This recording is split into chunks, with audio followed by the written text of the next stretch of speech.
Hello, my name is Adam Beck. I'm the founder of the blog Bilingual Monkeys and the forum, The Bilingual Zoo. I'm also the author of this book, Maximize Your Child's Bilingual Ability, Ideas and Inspiration for Even Greater Success and Joy, Raising Bilingual Kids. And today, I'd like to share with you an important passage from this book.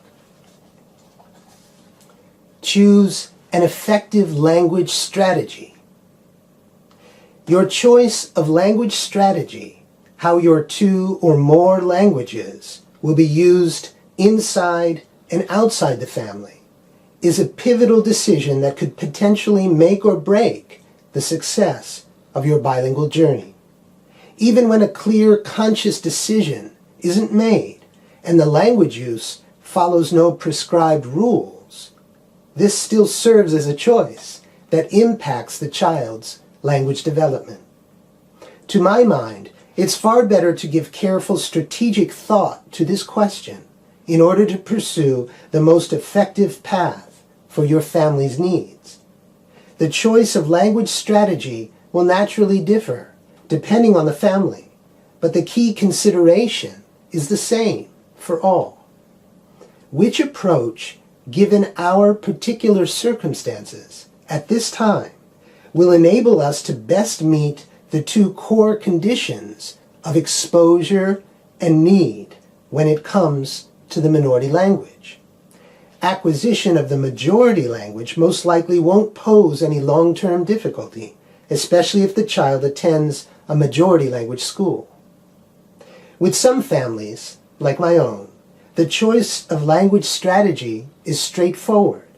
The best, quote unquote, the best approach has no real alternative because the options are inherently limited. With other families, the decision could be more complex, with several possibilities that each have their own merits and potential drawbacks. A study by psycholinguist Anik de Hauer involving children between the ages of 6 and 10 years old may serve as a useful framework for pondering this important issue.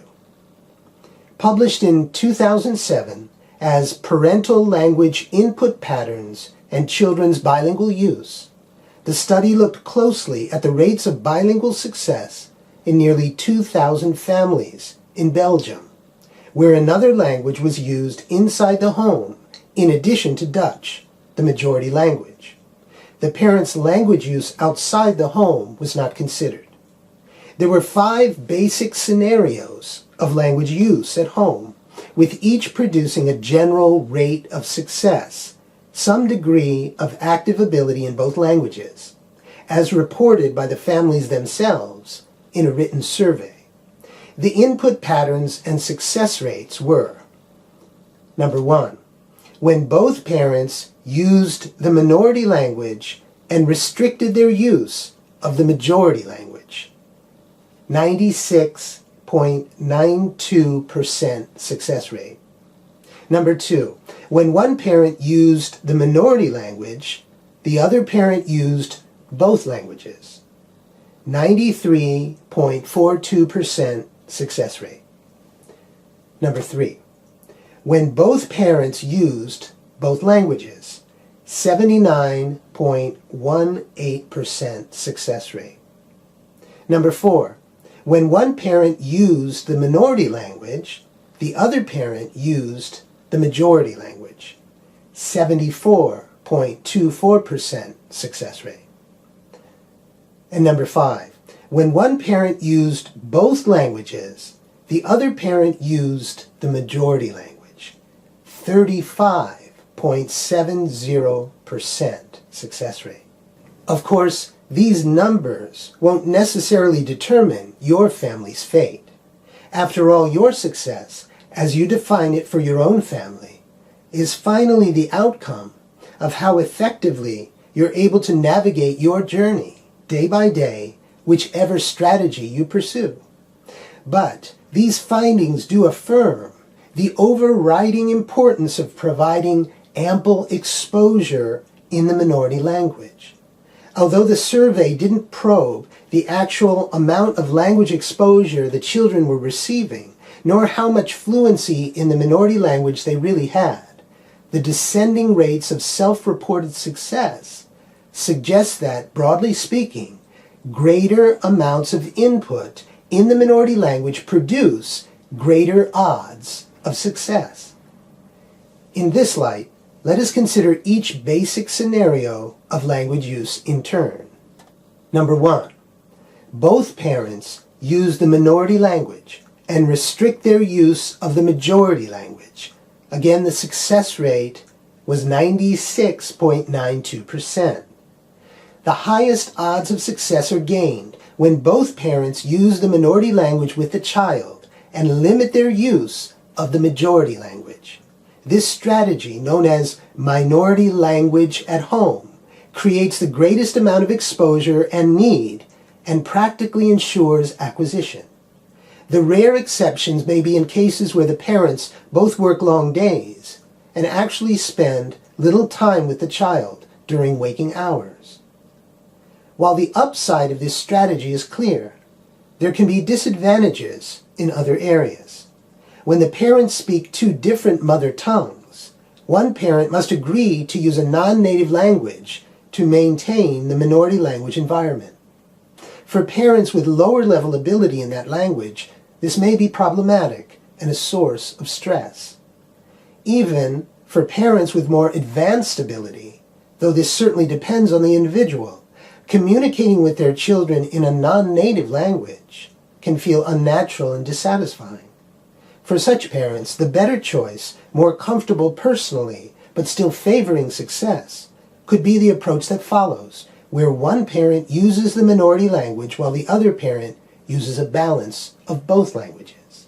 Also, while a stronger start for the minority language is generally a very helpful advantage for long-term success, and the child will eventually grow proficient in the majority language from school and the community, the lack of initial input in this language at home can produce slower progress through the early years and more limited fluency compared to monolingual children of the same age.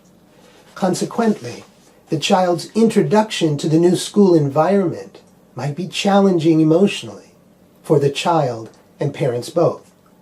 One way of potentially easing this difficulty and aiding the transition involves gradually exposing the child to more majority language input prior to the start of schooling. At the same time, care should be taken to continue a firm emphasis on the minority language in order to effectively sustain the core conditions of exposure and need. It may be best to arrange for majority language input from others, not the parents.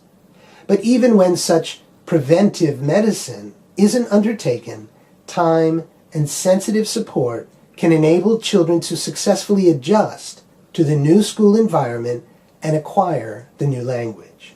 Then, as schooling continues, some form of academic support might also be needed to compensate for the relative lack of majority language use at home. Number 2, one parent uses the minority language, the other parent uses both languages. Again, the success rate was 93.42%.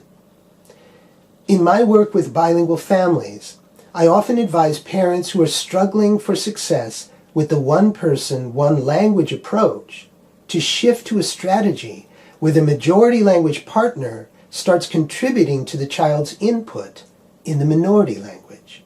This option, of course, depends on that parent's proficiency in the second language and some willingness to use it. But in many cases, this basic change in strategy and the corresponding boost in language exposure helps significantly in generating stronger progress and producing more active ability. The actual use of the minority language by the majority language parent will vary, but one common arrangement involves using the majority language when alone with the child, then switching to the minority language when the family is together. To increase exposure even further, the majority language parent might also establish routine times of reading aloud, singing songs, and engaging in other forms of interactive play in the minority language. My experience of such families reflects the marked difference seen in the success rates between the pure one-person, one-language approach and the boosted form of this strategy when the majority language parent also uses the minority language. There's an increase of nearly 20 percentage points from 74.24% to 93.42% in the general rate of success. This finding highlights how helpful it can be to the bilingual aim when the child receives input in the minority language from both parents. At the same time, the odds of success are almost 15% higher, from 79.18% to 93.42%, when use of the majority language is restricted to one parent only, rather than having both parents use this language too. Number 3, both parents use both languages. The success rate was 79.18%. As mentioned, use of the minority language by both parents can potentially provide the child with a greater amount of language exposure, thereby aiding acquisition. In situations where this potential is truly fulfilled and the child is engaged in regular interaction in the second language with both parents, there is a strong chance of fostering and sustaining active ability. However, if both parents are also liberally using the majority language from birth, this factor could eventually compromise the child's need to continue using the minority tongue. In other words, if school and society don't somehow help fortify this need, and the child has grown accustomed to using the majority language freely with his parents, the pragmatic part of his mind may come to rely more on that language for communication, especially after schooling starts. Unless the wider environment or the parent's proactive efforts in enlisting others can bolster the child's need for the minority language, the issue of sustainability could arise. The child may be capable of speaking the second language, but comes to use it less with the parents. Of course, whether or not a family ends up encountering this problem of a lack of need depends entirely on its unique set of circumstances, both inside and outside the home.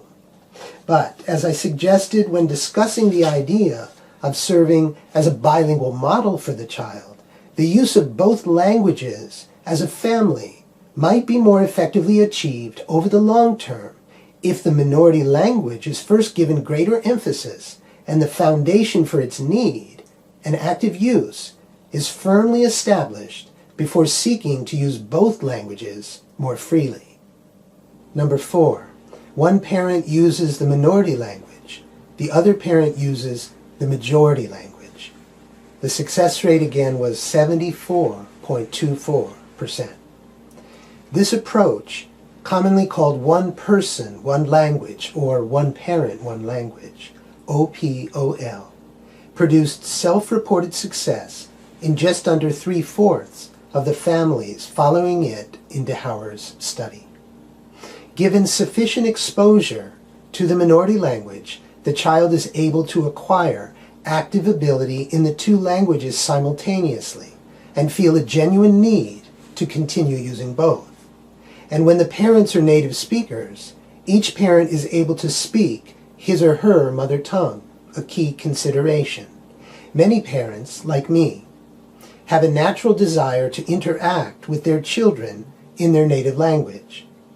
Although I could have used Japanese, and I know there are many non-native parents comfortably using a non-native language with their children, in my case, I felt that my kids wouldn't really be able to know me deeply if I didn't communicate with them in English.